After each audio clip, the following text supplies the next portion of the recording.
शाम को जब वो वापस आया तो उसने देखा कि कुमुद तेज बुखार में तड़प रही थी, मगर फिर भी वो बरामदे में खड़ी शांता देवी की कमरे के भारी पर्दों को धो रही थी। हेमंत के दिल में एक कसक सी उठी थी और वह पास गया और तीखी आवाज में बोला, क्या ड्रामा है ये? बीमार होने का ड्रामा रचाकर तुम हमदर्दी चाहती हो? जाओ, जाकर लेट जाओ, ये काम कोई और कर लेगा। कुमुद ने हाँफते हुए जवाब दिया, धन्यवाद हेमंत जी, मगर मुझे आपकी हमदर्दी की ज़रूरत नहीं है। आपकी माँ ने कहा है अगर मैंने ये काम ख़त्म नहीं किया तो मुझे रात का खाना नहीं मिलेगा, इसलिए मुझे अपनी फ़िक्र करने दीजिए। आप जाकर अपनी महल नुमा कमरे में आराम कीजिए। हेमंत को लगा जैसे किसी ने उसके तपते हुए जिस्म पर खौलता हुआ पानी डाल दिया हो। वह अपनी माँ के पास गया, गुस्से से बोला, मम्मी ये क्या तरीका है? वो बीमार है, आप उसे इतनी सख्त काम दे रही हैं।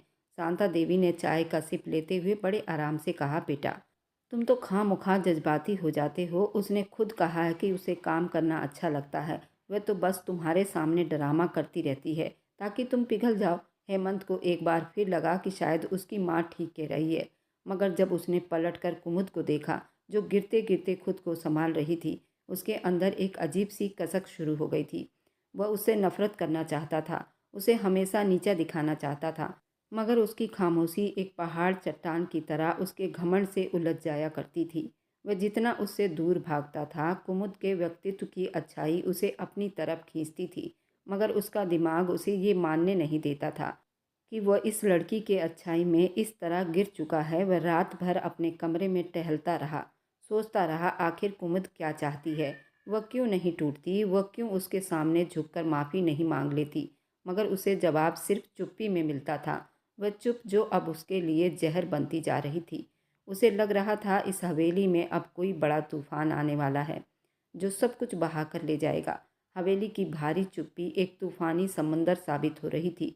जब हेमंत अपने कमरे की बालकनी में मौजूद एक पुराने स्टोर रूम से अपना कुछ पुराना रिकॉर्ड ढूंढ रहा था, वहां उसे एक पुराना लकड़ी का संदूक मिला जिसके कोने में दबे हुए कुछ पन्ने मिले। एक डायरी ने उसका ध्यान अपनी तरफ खींच लिया। जैसे ही उसने पहला पन्ना खोला, उसके पैरों तले से जमीन निकल गई। वह कुमुद के लिखे हुए कुछ खत थे जो उसने बरसों पहले हेमंत के नाम लिखे थे, मगर वह कभी उसे भेज नहीं पाई थी। उन पन्नों में कुमुद की सिसकियां और उसकी चालाक आंटी के कुछ कारनामों का छुपा दर्द था जिन्हें पढ़कर हेमंत का दिल फटने लगा। कुमुद कोई आम लड़की नहीं थी, वह गांव की जरूर थी, लेकिन हेमंत के पिता की दोस्त की लड़की थी और हेमंत के पिता चाहते थे वे अपने साथ में उस लड़की को रखे। उसके माता पिता के एक्सीडेंट के बाद उन्होंने कुमुद को अपने पास रखने का फैसला कर लिया था। कुमुद की बहन चाहती थी वो मेरे पास रहे, लेकिन कुमुद का बहनोई एक नंबर का घटिया आदमी था।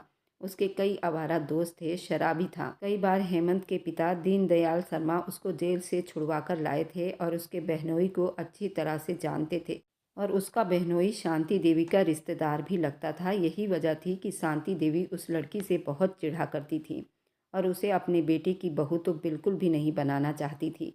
लेकिन किस्मत ने ये अधिकार छीन लिया था। जब हेमंत ने उस लड़की को पहली बार देखा तो उसकी खूबसूरती में ही खो गया था और अपने पिता को वचन दे चुका था और अपने पिता के कहने पर उस लड़की से मंगनी कर बैठा था, जो कि शांति देवी बिल्कुल भी नहीं चाहती थी। और वह उस लड़की को टाइम देना चाहता था ताकि वो पढ़ लिख कर उसके मुकाबले में आ जाए।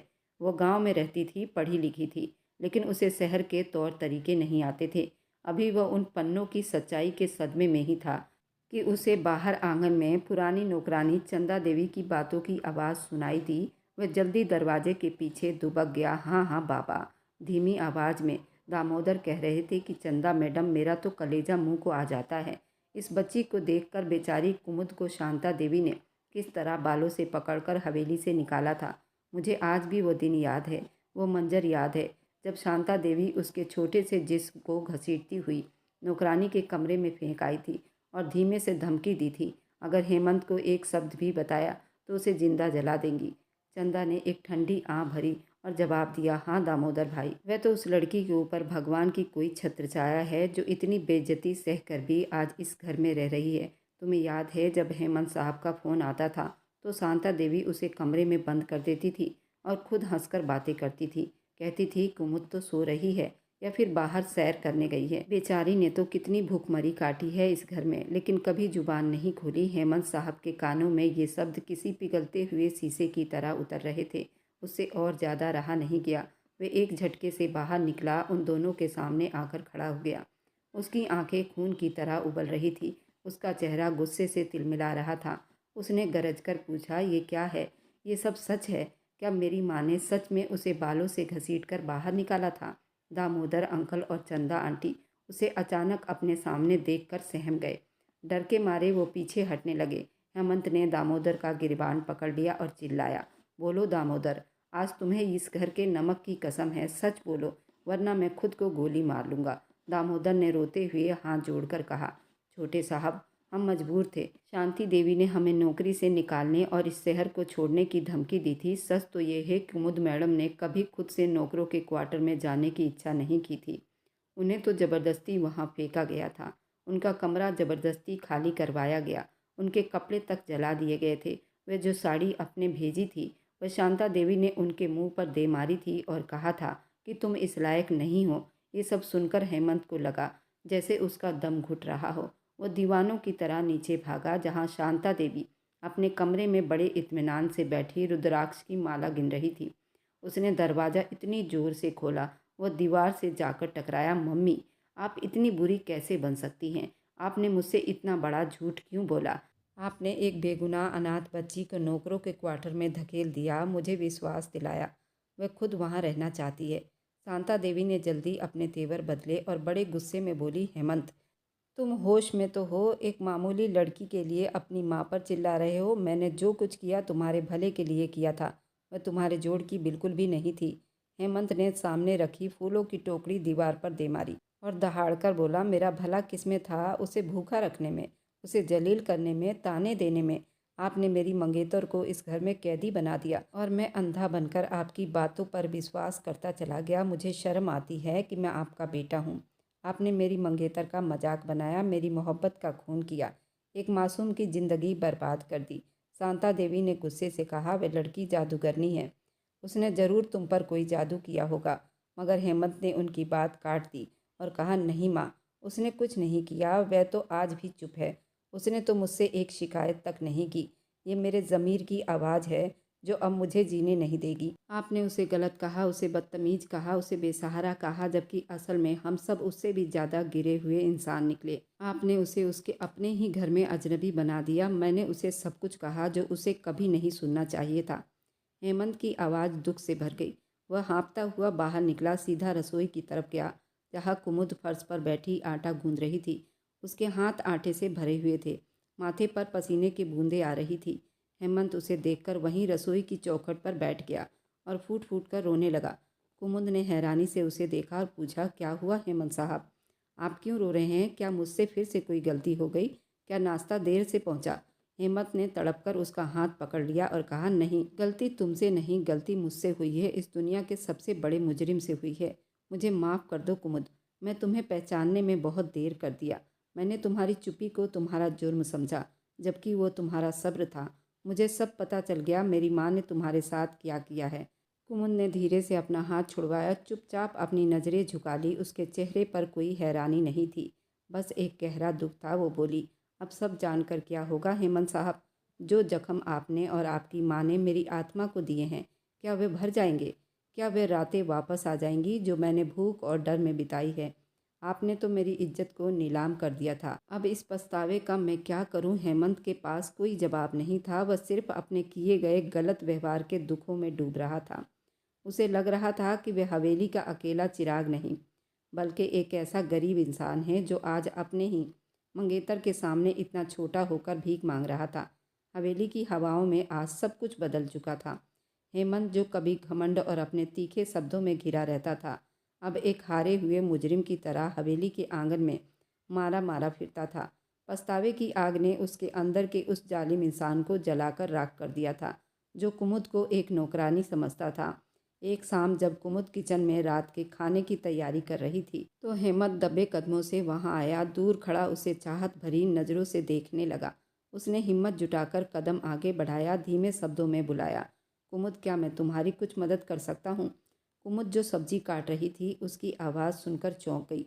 जल्दी से अपना हाथ पीछे कर लिया, जैसे उसे किसी हमले का डर हो। उसकी आंखों में उभरा डर हेमंत के दिल पर आरी की तरह चला। वह तड़प कर बोला, भगवान के लिए मुझसे डरो मत कुमुद।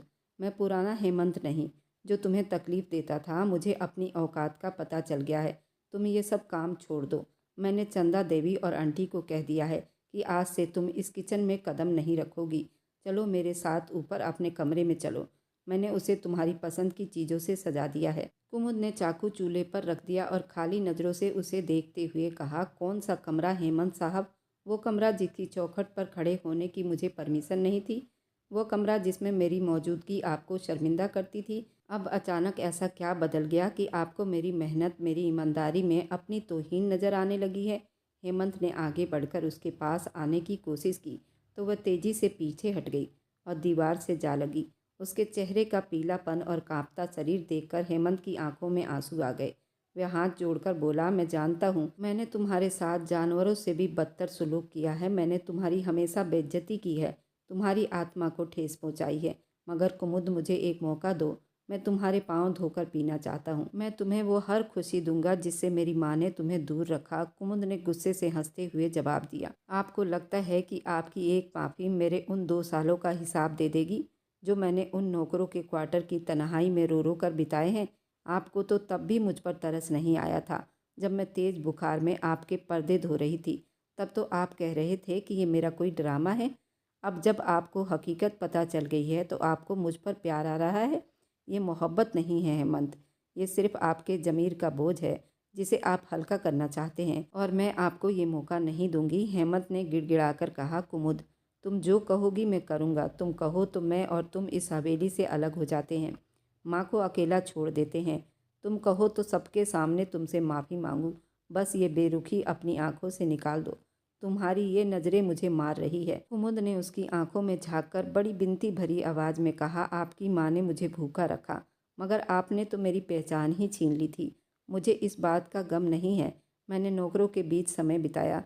मुझे दुख इस बात का है कि मेरे अपने मंगेतर ने मुझ पर चोरी का इल्ज़ाम लगाया और मुझे बुरा भला बेसहारा समझा। अब आप चाहें सोने की तख्त पर भी मुझे बैठा दीजिए। मेरे लिए आप वही आदमी रहोगे जिसने अंधेरे में मुझ पर टॉर्च की रोशनी जलाकर मेरी औकात पूछी थी। हेमंत साहब, आपके पास दौलत है, शोहरत है, मगर वह दिल नहीं जो एक औरत की खामोशी को पढ़ सके। अब मुझे जाने दीजिए, मुझे मेरा काम करना है। कुमुद की ये बातें सुनकर हेमंत का सिर चकरा गया। वह दीवार का सहारा लेकर वहीं बैठ गया। उसे एहसास हुआ कि टूटे हुए शीशे तो जोड़े जा सकते हैं, मगर टूटा हुआ दिल कभी नहीं जोड़ा जाता। रोजाना वह कुमुद के लिए फूल लाता, उसके पसंदीदा खाने मंगवाता, यहाँ तक कि उसके कामों में खुद हाथ बटाने की कोशिश करता, मगर कुमुद उसे किसी अजनबी की तरह ट्रीट करती। वह उसके सामने से ऐसे गुजर जाती जैसे कोई दीवार हो। हेमंत उससे बात करने के बहाने ढूंढता, कहता, देखो ये साड़ी तुम्हारे लिए लाया हूँ, तुम पर बहुत अच्छी लगेगी। पर कुमुद का एक ही जवाब होता कि ये किसी ऐसी लड़की को दे दो जो आपके बराबर की हो, आपके टक्कर की हो। मैं तो वही पेबंद वाला कपड़ा पहनकर खुश हूँ जो मेरी औकात का है। हेमंत को अपनी हार का विश्वास होने लगा था। वह जितना उसके करीब जाने की कोशिश करता, कुमुद उतना ही दूर चली जाती। उसकी बेबसी, उसका डर हेमंत के लिए वह सज़ा बन गए थे जिसकी कोई हद नहीं थी। हवेली में अब हेमंत एक कैदी बन चुका था। कुमुद उसकी चुप्पी का हथियार थी। अभी अपना आखिरी फैसला सुनाना बाकी था।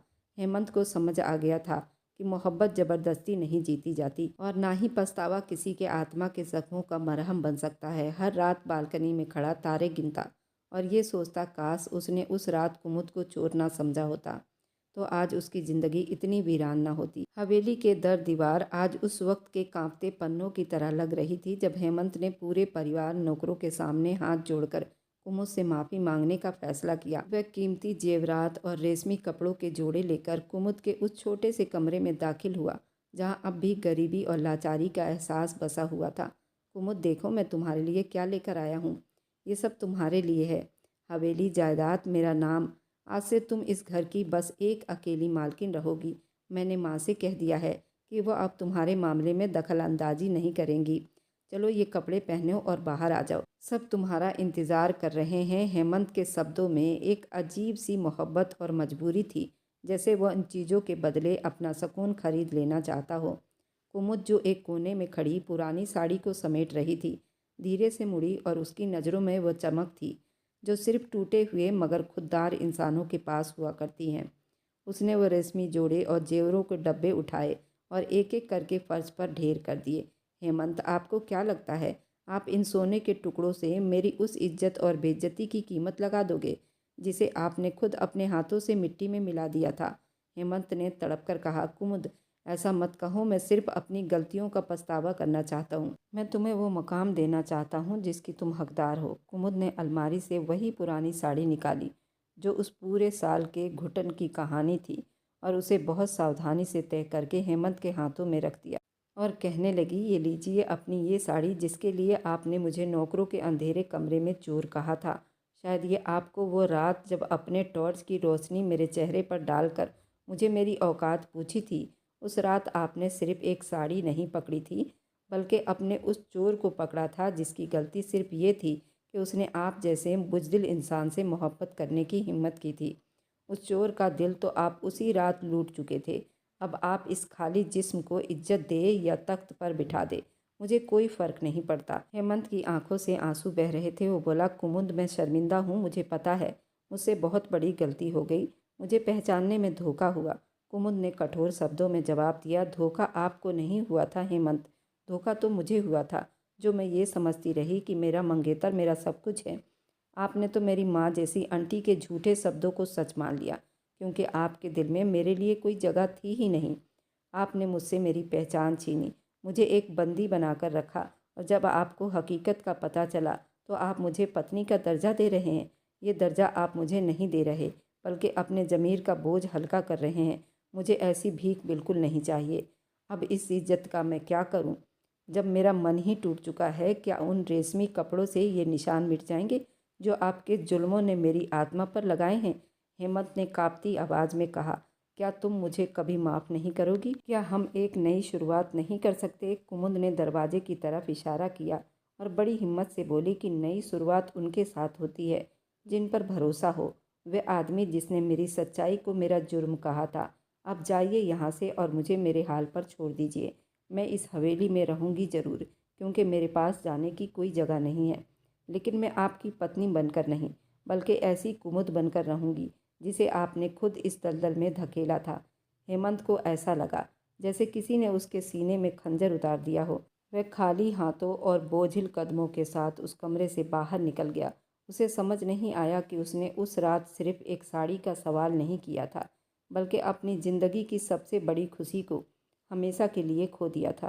कुमुद ने वह साड़ी वहीं छोड़ दी थी जैसे वह उसे जता रही हो। अब उसे किसी पर्दे या किसी सहारे की ज़रूरत नहीं क्योंकि उसकी खुददारी उसका सबसे बड़ा कपड़ा बन चुकी थी। हवेली की रोशनियां अब हेमंत को डसने लगी थी। उसे एहसास हो रहा था कि पछतावा जब हद से बढ़ जाए तो इंसान को जिंदा ही ज़मीन में दफन कर देता है। वह रात भर आंगन में अकेला बैठा रहा जबकि कुमुद ने अपने कमरे का दरवाज़ा अंदर से बंद करके अपनी खुददारी की आखिरी जीत का ऐलान कर दिया था। हवेली की हवाओं में आज अजीब सी खामोशी कराह का समा था क्योंकि हेमंत ने अपनी ज़िंदगी का सबसे बड़ा और कठिन फैसला कर लिया था। हवेली के आंगन में जहाँ शांता देवी अपने सोफे पर बैठी अपने घमंड में सारे नौकरों और घर के कुछ रिश्तेदारों को जमा किए बैठी थी, वहीं हेमंत सबके सामने बड़े प्यार और आखिरी फैसले के साथ कुमुद के कदमों में बैठ गया। उसका घमंड जो कभी आसमानों से बातें करता था आज पैरों तले आ चुका था। शांता देवी ने हैरानी और गुस्से से चिल्लाते हुए कहा, हेमंत, तुम क्या तमाशा कर रहे हो? एक मामूली लड़की के सामने इस तरह झुकना तुम्हारी हैसियत में शोभा नहीं देता। उठो यहाँ से और अपनी औकात याद रखो। मगर हेमंत ने अपनी माँ की बात को पूरी तरह नज़रअंदाज करते कुमुद के हाथ अपने हाथों में लिए और भीगी आंखों के साथ बोला, कुमुद, मैंने तुम्हें बहुत दुख दिए हैं। मैंने इस घर में तुम्हें वो मकाम दिया जो शायद किसी दुश्मन को भी नहीं दिया जाता, मगर आज मैं सबके सामने ये कबूल करता हूँ कि तुम इस घर की नौकरानी नहीं बल्कि इस हवेली की असल मालकिन हो। मेरी इज्जत हो। मैं अपने सारे गुनाहों का पछतावा करना चाहता हूँ। तुम जो भी सज़ा दोगी मैं उसे स्वीकार करने के लिए तैयार हूँ और मैं ये ऐलान करता हूँ कि मैं ये बात पूरी दुनिया को बताऊँगा कि हेमंत की पहचान कुमुद से है। कुमुद ने अपना हाथ छुड़ाने की कोशिश नहीं की मगर उसकी आंखों में अभी भी बीते हुए कल के जख्मों की कसक बाकी थी।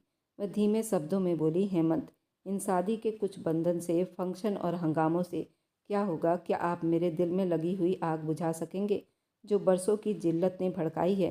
हेमंत ने तड़प कर जवाब दिया, मैं जानता हूँ कुमुद, ये सब काफ़ी नहीं है, लेकिन मैं अपनी माँ के सामने खड़ा होकर आज ये ऐलान ज़रूर करता हूँ कि इस घर के जो भी काम हैं और सारे कागजात आज से तुम्हारे पास रहेंगे। माँ, आपने कुमुद के साथ जो किया वह एक बर्दाश्त करने वाला जुर्म नहीं था, लेकिन अब इस घर में वही होगा जो कुमुद चाहेगी। अगर आपको इस फैसले के साथ रहना है तो ठीक है, वरना मैं आपके लिए अलग इंतजाम करूंगा। शांता देवी के पैरों तले से जमीन निकल गई। वह सुन रह गई और अपने बेटे का चेहरा देखने लगी, जो आज एक चट्टान की तरह अपनी होने वाली पत्नी के अधिकार में खड़ा हो गया था। हेमंत ने दामोदर अंकल को हुक्म दिया, दामोदर अंकल, अभी के अभी शहर के सबसे बड़े होटल में बुकिंग करो और मेरी शादी की तैयारी करो। सभी रिश्तेदारों को बुलाया जाए। मैं चाहता हूँ कि मैं कुमुद के साथ शादी करूँ। इस हवेली के हर एक कोने को रोशनियों से सजा दिया जाए और तमाम लोग जो इसे नौकरानी समझते थे, आज वह इसके सामने सिर झुकाकर खड़े होंगे। कुमुद ने पहली बार हेमंत की आंखों में सच्चाई और बेहद मोहब्बत देखी। उसका दिल थोड़ा पिघल गया। उसने भरी हुई आवाज़ में कहा, मुझे ये सब बिल्कुल नहीं चाहिए हेमंत। मुझे तो बस वो मान चाहिए था जो मुझे बरसों पहले मिलना चाहिए था। हेमंत ने उसकी हथेली चूमी और जज्बाती अंदाज में बोला कि वो मान, वो मोहब्बत, वे तौर तरीके अब तुम्हारे लिए कभी ख़त्म नहीं होगी। मैं तुम्हारी हर तकलीफ़ का हिसाब दूंगा और मैं तब तक चैन से नहीं बैठूंगा जब तक तुम्हारे होठों पर पुरानी मुस्कुराहट वापस नहीं आ जाती। शादी के फंक्शन की तैयारी शुरू हुई। पूरा शहर इस बात पर हैरान था कि हेमंत अपनी मंगेतर के लिए इतना दीवाना कैसे हो गया। जिस रात शादी हुई थी, हवेली किसी दुल्हन की तरह सजी हुई थी। कुमुद जब वही लाल जोड़ा पहनकर बाहर आई जो हेमंत ने खुद उसके लिए पसंद किया था, तो सबकी नज़रें उस खूबसूरती पर जम गई।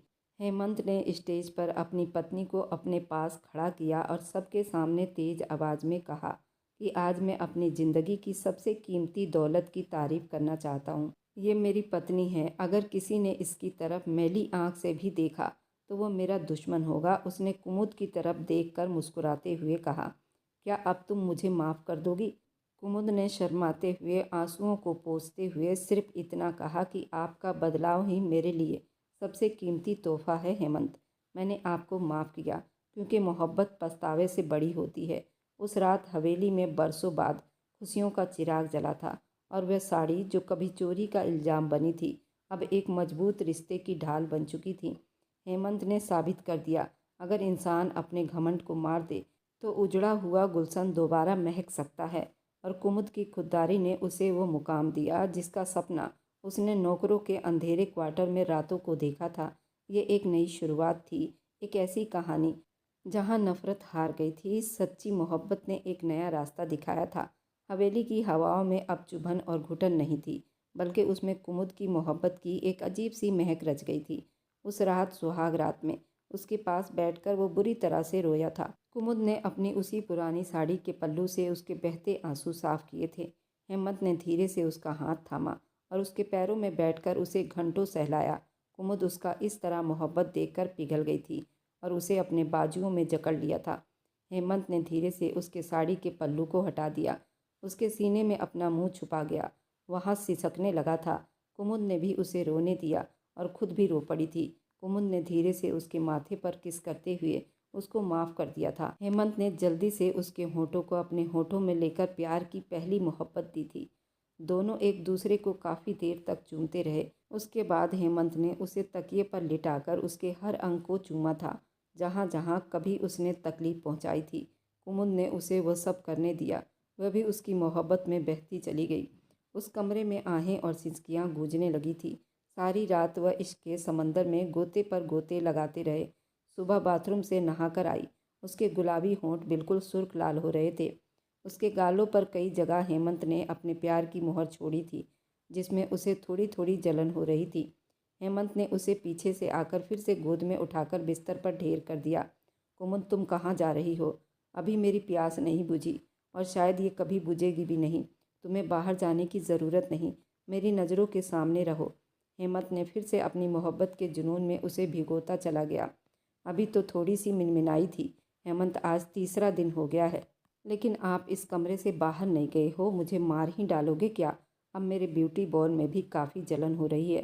तुमने उसे बिल्कुल लाल कर दिया है। अब मुझसे और ज़्यादा बर्दाश्त नहीं होता। हेमंत ने उसे गोद में उठाकर अपने सीने से चिपका लिया। कुमुद मैडम, तुमने मुझे पहले क्यों नहीं बताया कि तुम्हें जलन हो रही है? लो, अब मैं मुंह नहीं लगाता।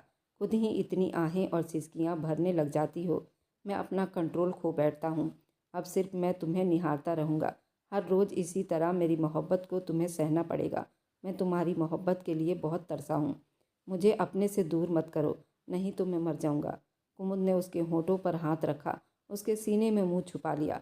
शादी के 2 साल के बाद हवेली की दीवारें फिर से रोशनियों से जगमगा रही थी, मगर इस बार रोशनियां किसी दावे के लिए नहीं, बल्कि एक नई जिंदगी की आने की खुशी में थी।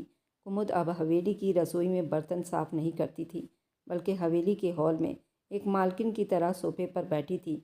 उसकी गोद में एक नन्ही परी थी, जो बिल्कुल अपनी माँ जैसी खूबसूरत आंखें, सोने जैसी रंगत लेकर आई थी। हेमंत, जो कभी अपने जूते साफ करवाने के लिए कुमुद को आवाज़ देता था, आज वह घुटनों के बल अपनी बेटी के सामने बैठा उसके नन्हे हाथों को चूम रहा था। कुमुद ने मुस्कुराकर हेमंत की तरफ देखा और धीमे शब्दों में कहा, हेमंत, आपको याद है आपने एक बार कहा था कि मेरी औकात आपके बराबर नहीं। आज इस बेटी को देखकर बताइए, क्या इसकी औकात तुमसे अलग है? हेमंत की आंखों में आंसू तैरने लगे। उसने कुमुद का हाथ पकड़कर सिर पर झुका लिया। भरी हुई आवाज़ में बोला, कुमुद, मुझे बार बार उस पापों की याद मत दिलाओ। सच तो यह है कि तुम्हारी वही मासूमियत मुझे इस काबिल बना गई। आज मैं एक पिता कहलाने के लायक बन गया हूँ।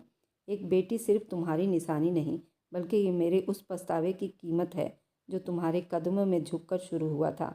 शांता देवी, जो अब एक चुप से कोने में बैठी रुद्राक्ष की माला गिनती रहती थी, दूर से अपनी पोती को देखकर मुस्कुराती थी, मगर उसमें इतनी हिम्मत नहीं थी कि वो कुमुद के सामने आकर खड़ी हो सके, क्योंकि कुमुद ने अपनी खुददारी से वो मकाम हासिल कर लिया था जहाँ उसकी खामोशी भी सुनी जाती थी। हेमंत ने नन्ही बेटी को गोद में उठाकर तेज आवाज़ में कहा कि इस बच्ची का नाम हम कुमुद रखेंगे, जिसका मतलब है कि हीरा चाहे कहीं कीचड़ में फेंक दो या किसी भी जगह डाल दो, वह अपनी चमक और खूबसूरती से लोगों को अपनी तरफ खींच ही लेता है। और यही तुम्हारे नाम की पहचान है, और ये इस घर की अगली मालकिन होगी। इसके लिए मैंने वह सारी चीज़ें वापस इकट्ठी कर दी है जो तुमसे छीन ली गई थी। कुमुद के चेहरे पर वो भरोसा था जो सिर्फ उन औरतों को मिलता है जो अपने किरदार की जंग जीत लेती हैं। वह कीमती साड़ी जो कभी चोरी का इल्ज़ाम बनी थी, आज कुमुद उसे बड़ी फ़ख्र से पहनती थी, क्योंकि अब वह साड़ी किसी की दी हुई भीख नहीं, बल्कि उसके पति की मोहब्बत और इज्जत की गवाही थी। हवेली के भीतर और बाहर सब कुछ बदल चुका था, और वह नौकरों के क्वार्टर, जहाँ कभी कुमुद ने अकेली रातें बिताई थी, अब वहाँ भी हेमंत ने रोशनी और सहूलियत दे दी थी, क्योंकि उसने समझ लिया था कि असली राजतंत्र लोगों को झुकाने में नहीं, बल्कि टूटे हुए दिलों को जोड़ने में होती है। कुमुद की इज्जत उसके कपड़ों से नहीं, बल्कि उसकी पवित्रता आत्मा से थी, और नफ़रत के जवाब में मोहब्बत चुनकर आज वो एक बेटी की माँ बनकर अपनी ज़िंदगी के सबसे खूबसूरत मोड़ पर खड़ी थी, जहाँ हर तरफ सुकून ही और सुकून मेरी था। वीडियो आप लोग जहाँ कहीं से भी देखते हैं, कमेंट में अपने शहर और राज्य का नाम ज़रूर बताएं। मुझे आप लोगों के कमेंट पढ़ने में बहुत आनंद आता है, और उन सभी का मैं बहुत बहुत धन्यवाद करना चाहती हूँ जो लोग मेरी वीडियो को देखते हैं, लाइक करते हैं और शेयर करते हैं। अगर आपको आज की कहानी पसंद आई है तो वीडियो को ज़रूर लाइक कीजिएगा और अपने दोस्तों के साथ शेयर भी कीजिएगा। और हाँ, अगर आपने अभी तक हमारे चैनल को सब्सक्राइब नहीं किया है तो ज़रूर सब्सक्राइब कर लीजिए। मिलते हैं हम अपनी कल की एक और नई दिलचस्प कहानी के साथ। मुझ पर सदा अपना प्यार और स्नेह बनाए रखें। सभी को मेरा प्यार भरा नमस्कार दोस्तों।